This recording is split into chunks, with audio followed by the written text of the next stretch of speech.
ఉదయం పూట తినే టిఫిన్స్లో అన్నిటికంటే ఇడ్లీ, తర్వాత తెల్లటి బియ్యపిండి దోశలు, ఉప్మా ఇవి మహా చెడ్డవి. ఎందుకంటే కేవలం పిండి పదార్థాలు మాత్రమే ఉంటాయి, పీచు పదార్థాలు అసలు ఉండవు.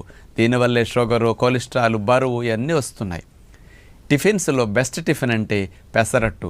అప్పటికప్పుడు పెసల్ని మీరు నానపెట్టకుండా ముడి పెసల్ని తీసుకుని కడిగేసుకుని మిక్సీలో ముక్కా చెక్కలా చేసి నాన్ స్టిక్ మీద మేగడ వేసి 2-3 పెసరట్లు కాల్చుకొని దాంట్లో అల్లం చట్నీ మంచిదన్నమాట. క్యాలరీస్ తక్కువ వెళతాయి, యాంటీ ఆక్సిడెంట్స్ ఎక్కువ వెళతాయి.